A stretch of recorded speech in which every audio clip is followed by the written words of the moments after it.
నమస్తే. ఇన్నాళ్ళు నన్ను సపోర్ట్ చేస్తూ, ఎంకరేజ్ చేస్తూ మీ ప్రేమని నాకు అందిస్తున్న ప్రతి ఒక్కరికి కృతజ్ఞతలు. అలాగే ఈ వీడియో కూడా ఖచ్చితంగా మీకు ఉపయోగపడుతుంది. లైక్, షేర్ అండ్ సబ్స్క్రైబ్ చేసి మీ సపోర్ట్‌ని నాకు అందించండి. అలాగే ఈ వీడియో పట్ల మీకున్న అభిప్రాయాన్ని కామెంట్ సెక్షన్‌లో కామెంట్ చేసి తెలియజేయండి. ఇప్పుడు వీడియోని చూద్దాం. నమస్తే. Welcome to our channel. నేను పద్మిని. ప్రస్తుతంతో పాటు ప్రముఖ ఆధ్యాత్మికవేత్త, జ్యోతిష పండితులు, అమ్మవారి సేవకులు, దత్త, గణపతి ఉపాసకులు మురళీధర శర్మ గారు మనతో పాటు ఉన్నారు. మాట్లాడదాం. మురళి గారు నమస్తే అండి. మహాదేవ శ్రీమాత్రే నమః. ఇక కుంభరాశి వారికి ఆగస్ట్ నెల ఎలా ఉండబోతోంది మురళి గారు? తప్పకుండా అమ్మా. కుంభరాశి వారు అంటేనే నిండుకుండ, నిండుకుండ తొలకదు అనేటువంటి విధంగా ఉండేటువంటి కుంభరాశి వారు.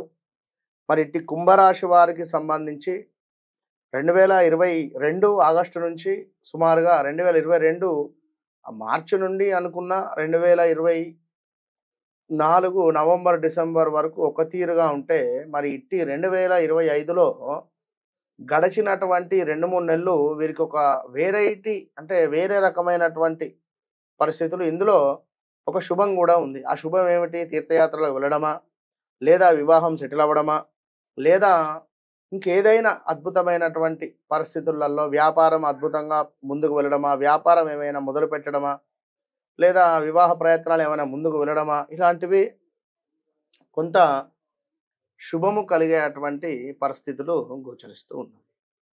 సో మరి ఎవరైతే ఈ యొక్క కుంభరాశి వారు ఉన్నారో వీరికి ఏంది అంటే సింగిల్గా ఉండడం ఇష్టం. అంటే ముఖ్యంగా వీరొక్కరే రూమ్లో ఉండడం కానీ, వీరొక్కరే ఫోన్ ఒత్తుకుంటూ ఉండడం కానీ, ఇలాంటి పరిస్థితి. మరి ధనిష్ట నక్షత్రం 2 పాదాలు, అదేవిధంగా శతభిష నక్షత్రం, పూర్వభద్ర నక్షత్రంలో 3 పాదాలు. మరి దీనికి సంబంధించినటువంటి వారు ఎవరైతే ఉన్నారో మరి ఇట్టి సందర్భాలలో తప్పకుండా కూడా ఒక శతభిష నక్షత్రం అయితే ఇక దీని పరిస్థితి కొంచెం వేరే ఉంటుంది. ఎందుకు అంటే ఒక 4 సార్లు ఫోన్ చేస్తే మనం ఫోన్ లేపకుంటే వాడు ఇక మళ్ళీ ఫోన్ చేస్తే వాళ్ళు ఇక వేరే వేరే పరిస్థితి ఉంటుంది. వారి మాట విధానం కానీ, వారి పరిస్థితి కానీ, నా ఫోన్ ఎత్తడా అనే విధంగా ఉండేటువంటి పరిస్థితి ఉంటుంది. సో ఇక వేరే ఈగో ఫీలింగ్ ఉంటుంది, వేరే రకమైనటువంటి. మరి ఇట్టి కుంభరాశి వారికి సంబంధించి గూగే, గో, సాసి, సూసే, సోద అక్షరాలతో ఉండేటువంటి వారు మృదు స్వభావులు అని చెప్పుకోవచ్చును. దయా, వినయము, మధుర వాక్కులు, విశ్వాసమును కలిగి ఉంటారు. సామాన్యముగా ప్రవర్తనను ఎట్టి పరిస్థితుల్లో కూడా మార్చుకోలేరు. సో విఘ్నములన్నింటినీ కూడా దాటి ఆదర్శముగా ముందుకు వెళతారు. ఒంటరితనమునే అంటే వీరు సింగిల్గానే కష్టపడేటువంటి మనస్తత్వం కలిగినటువంటి వారు. అదేవిధంగా వ్యక్తులందు అయిష్టత, ద్వేషం అనేటువంటిది ఉండదు. ఉత్సాహముగా కాలాన్ని గడుపుతారు. బాగా జ్ఞాపక శక్తి ఉంటుంది. అందరినీ కూడా సోదరులు, సోదరులమనిగానే చూసుకుంటారు. ఎంతో ఇష్టమైనటువంటి అభిప్రాయాలు ఏవైతే ఉన్నాయో నిశ్చలంగానే చెబుతారు. ఇది ఇట్లా, అది అట్లా, ఇదైతేనే నేను చేస్తాను, ఇదైతే నేను చెయ్యను అనే విధంగా కొంత ఉండేటువంటి పరిస్థితి ఉంటుంది. సో ఎక్కువగా కూడా అన్నదానాలు, ఎక్కువగా మన దేవతకు సంబంధించినటువంటి అంటే దేవాలయంలో ఆయిల్ డొనేట్ చేయడం కానీ, ఏమైనా ధూప్ స్టిక్స్ ఇవ్వడం కానీ, అదేవిధంగా గుళ్ళో ఏమైనా శుభ్రపరిచేటువంటివి ఏమైనా వస్తువులు ఇవ్వడం కానీ, ఇలాంటివి ఇవ్వడం వల్ల వీరికి అద్భుతమైనటువంటి ఫలితాలు ఉంటవి. మరి గడిచినటువంటి రోజులలో కొంత శుభంగానే ఉన్నవి. ధర్మంగా ఎవరైతే ఉన్నారో వారికి అద్భుతమైనటువంటి ఫలితాలు ఉన్నాయి.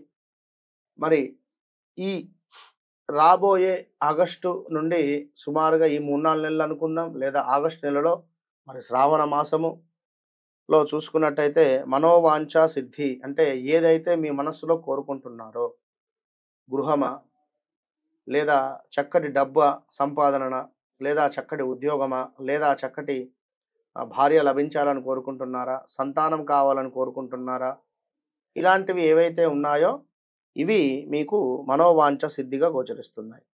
దీంతో పాటుగా దైవానుగ్రహము అద్భుతంగా మీకు తోడుంది. దైవానుగ్రహం తోడుంది అంటే మొన్న ఒకరు అన్నారు, 2-3 సార్లు నేను తిరుపతికి వెళ్ళినా నాకు సరైన దర్శనం కాలేదు, నేను వెనుదిరిగి వచ్చాను, మొన్న మళ్ళీ వెళ్ళా గురువుగారు, అద్భుతమైనటువంటి దర్శనం కలిగిందన్నారు. ఓకే, వారికి ఏమంటాం మనం? ఎందుకంటే లాస్ట్ నుండి ఏలినాటి శనిలోనే ఉన్నారు. కొంత ఏవో ఇబ్బందులు ఉంటాయి, ఉండవనేం కాదు. ఇప్పుడు పంచమ గురువానికి ఏమిటి కదా, తప్పకుండా గురువు యొక్క పని చేసేస్తాడు. అదేమిటి? అద్భుతమైనటువంటి దర్శనం, లేదా తీర్థయాత్రలకు వెళ్ళడం, లేదా శుభం అయినటువంటి పనులు మన ముందుకు తీసుకువచ్చి ఇవ్వడం. సో ఇవి గమనించుకోండి. ఐశ్వర్య ప్రాప్తి ఉంది, కార్య అనుకూలత ఉంది, బంధు వృద్ధి ఉంది. బంధు వృద్ధి అంటే ఎవరైతే బంధువులు మనతో గొడవలు పడి మాట్లాడడం మానేశారో వారు మనతో మాట్లాడడం కానీ, మనతో కలిసి ఉండడం కానీ ఇలాంటివి జరిగే పరిస్థితులు ఉన్నవి. సో అద్భుతమైనటువంటి ధన లాభము గోచరిస్తూ ఉంది ఇట్టి కుంభరాశి వారికి ఆగస్టు నెలలో. అదేవిధంగా కుంభరాశి వారికి శరీర సౌఖ్యము ఉంది, చక్కటి శరీరము సహకరించేటువంటి పరిస్థితి. లాస్ట్ 2.5 సంవత్సరాలు 3.5 సంవత్సరాల నుండి శ్వాసకు సంబంధించి కానీ, నోస్ రిలేటెడ్ కానీ కొన్ని ఇష్యూస్ ఫేస్ చేసి ఉండేటువంటి వారు, ఇలాంటి కుంభరాశి జాతకులు ఎవరైతే ఉన్నారో మరి వీరికి కొంతమేర చాలా బాగుంది అని చెప్పుకోవచ్చును ఈ యొక్క ఆగస్టు నెలలో. మరి ఇంకా చూసుకున్నట్టయితే కొంత శనైశ్వరుని మూలకంగా గౌరవ మర్యాదలకు భంగం కలిగేటువంటి పరిస్థితి ఉంది. సో జాగ్రత్త. ధన హాని ఉంది, అంటే మీరు ఏదైతే సంపాదిస్తున్నారో, ఏదైతే సంపాదించారో ఆ డబ్బు కొంత ఖర్చు అయ్యేటువంటి పరిస్థితి ఉంది, లేదా రాకపోవడం కానీ, లేదా దానికి ఆ సంఖ్యలు పడడం కానీ. సంఖ్యలు పడడం అంటే మీకు ఒక రూట్ నుంచి డబ్బులు వస్తున్నాయి, ఈ రూట్ని ఎవరో క్లోజ్ చేయడం, గమనించుకోండి. సో అదేవిధంగా కొంతమేర దూషణలు, అంటే అన్నదమ్ములతో కానీ, పనిచేసే చోట కానీ, మీ బాస్కు మీకు కానీ ఇలాంటి సందర్భాలలో కొన్ని దూషణలు ఎదుర్కొనే పరిస్థితి ఉంటుంది. అదేవిధంగా కొంత ఆరోగ్య నాశనం ఉంది శనైశ్వరుడు మూలకంగా. గురువు మీకు చక్కటి ఆరోగ్యం ఇస్తే శనైశ్వరుడు మీకు కొంత హెల్త్ రిలేటెడ్ ఇష్యూస్ని ఇస్తున్నాడు, కుటుంబ కలహాలు కూడా పెడుతున్నాడు. మరి అప్పుడు ఏం చేయాలి? శని భగవానుని ఆరాధించాలి. శనైశ్వరునికి ఇష్టము అయినటువంటి పనులు చేయాలి. శనైశ్వరునికి ఏమిష్టం? ధర్మ మార్గంగా ఉండడము, సత్యాన్ని పలకడము, నలుగురికి తెలియని విషయాలను చెప్పడం, తెలియని విషయాలను నలుగురికి చెప్పడం ద్వారా మీకు శనైశ్వరుడు తప్పకుండా మీపై అనుగ్రహం చూపిస్తాడు. వెంకటేశ్వర స్వామి దేవాలయ సందర్శన, వెంకటేశ్వర స్వామి దేవాలయంలో ప్రదక్షిణాలు చేయడము ఎంతో అద్భుతమైనటువంటి పరిస్థితులు మీకు తెచ్చిపెడుతున్నాయి. సో అది గమనించుకోండి. ఇక అదే విధంగా ఇంకా చూసుకున్నట్టయితే స్థిరాస్తులలో కూడా లాభాలు గోచరిస్తుంది. తపో లాభం ఉంది. ఇంకా వృత్తిలో అద్భుతమైన రాణింపు ఉంది. ఈ వృత్తిలో రాణింపులో భాగంగా ఎవడో ఒకడు మనకు చివాట్లు కానీ, పైనుండి రాళ్ళు వేయడం ఇవైతే ఉన్నవి, గమనించుకోండి. అదేవిధంగా కొంత వాహన ప్రమాదాలు, విచారంగా ఉండడానికి మనకు కొన్ని సంఘటనలు ఎదురయ్యడం. సో ఇవి. అదేవిధంగా బంధుమిత్రులతో కొంత ఇబ్బందులు, అనారోగ్య బాధ ఇలాంటివి ఉన్నవి. సో దీంతో పాటుగా విపరీతమైనటువంటి కొంత భయాందోళన సంబంధించినటువంటి ఇబ్బందులు అయితే గోచరిస్తుంది. ఓవరాల్ గా చేసుకోవాల్సినటువంటి పరిహారాలు కూడా ఒకసారి చెప్పండి. వెంకటేశ్వర స్వామి వారికి తులసిమాల సమర్పించడము, వెంకటేశ్వర స్వామి యొక్క ఆలయ సందర్శనము, ప్రదక్షిణలు, అదేవిధంగా స్వామివారికి కొంత పచ్చకర్పూరము ఇలాచీలతో చేసినటువంటి నైవేద్యం, అంటే ప్రసాదాన్ని నైవేద్యంగా పెట్టడం మంచి ఫలితాన్ని.